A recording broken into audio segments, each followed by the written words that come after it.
ঠাকুরগাঁয়ে একটি অবৈধ ইটভাটার বিষাক্ত গ্যাসে প্রায় ৫ একর আমবাগান ও আশেপাশের ১০ একর জমির ভুট্টা সহ অন্যান্য ফসল নষ্টের অভিযোগ উঠেছে। এতে চরম লোকসানে পড়েছে চাষিরা। অভিযোগের পরিপ্রেক্ষিতে ৩ সদস্যের তদন্ত কমিটি গঠন করা হয়েছে। মিলেছে ঘটনার সত্যতাও। এ বিষয়ে আইনগত ব্যবস্থা নেওয়ার আশ্বাস সংশ্লিষ্টদের।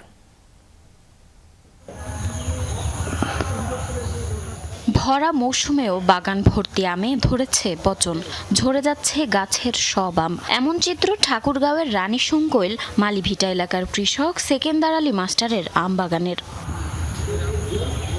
কয়েক বছর আগে ব্যাংক ও এনজিও থেকে ঋণ নিয়ে প্রায় ৫ একর জমিতে আম বাগান করেন সেকেন্দার। গত বছর প্রায় ১০ লাখ টাকার আমও বিক্রি করেন তিনি। চলতি বছর আমের ফলনও হয়েছিল বেশ, তবে ইটভাটার বিষাক্ত গ্যাসে ভেঙে যায় সেকেন্দারের এই স্বপ্ন। ভাটার খবর পাইলাম আর কি যে উনি গ্যাস ছাড়ছে, গ্যাস ছাড়াতে এই মানে সব যে ভুট্টা থেকে শুরু করে আম বাগান মানে বিভিন্ন ক্ষয়ক্ষতি দেখা দিচ্ছে আর কি। শুধু সেকেন্দারের আম বাগান নয়, লিপা নামের ইটভাটার বিষাক্ত গ্যাসে নষ্ট হয়েছে আশেপাশের ১০ একর জমির ভুট্টা সহ অন্যান্য ফসলও। কৃষকরা বলছেন, কৃষি জমির পাশে ভাটা স্থাপনে নিষেধাজ্ঞা থাকলেও তা অমান্য করে ভাটা স্থাপন করা হয়েছে। এতে তীব্র তাপ ও বিষাক্ত গ্যাসের কারণে এলাকায় ফসল ও বাগানের ব্যাপক ক্ষতি হয়েছে।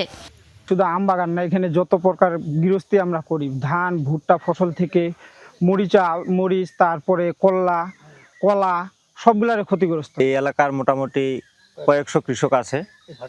এই ভাটার জন্য প্রচুর ক্ষতি হয়েছে সকল কৃষকের। এ বিষয়ে ক্যামেরার সামনে কথা বলতে রাজি হননি ভাটা মালিক, তবে ঘটনার সত্যতা স্বীকার করেছেন ম্যানেজার। আমাদের এখানে ভাটার ধোঁয়া ছাড়ার কারণে অনেক কৃষকের ক্ষতিগ্রস্ত হয়েছিল। এখানে অনেকজন তাদের অভিযোগ নিয়ে আসছিল। পরিবেশ অধিদপ্তরের কর্মকর্তা জানান, অভিযুক্ত ইটভাটার বৈধ অনুমোদন ও পরিবেশ অধিদপ্তরের ছাড়পত্র নেই। এ বিষয়ে আইনগত ব্যবস্থা নেওয়া হবে। তার বিরুদ্ধে অভিযোগটা হলো ইটভাটার কালো ধোঁয়া ছাড়া তার বাগানটা ক্ষতিগ্রস্ত হয়েছে।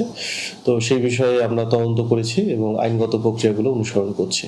কৃষি বিভাগ বলছে, অভিযোগের পরিপ্রেক্ষিতে ৩ সদস্যের তদন্ত কমিটি গঠন করা হয়। ঘটনার সত্যতাও মিলেছে। প্রশাসনের সহযোগিতায় অবৈধ ইটভাটা অপসারণ কার্যক্রম চলমান রয়েছে। এগুলো প্রতিরোধ করার জন্য আমরা জেলা প্রশাসনের সহায়তা নিয়ে মোবাইল কোর্ট পরিচালনা করে থাকি এবং হচ্ছে যে আমাদের এই কার্যক্রম কিন্তু চলমান আছে।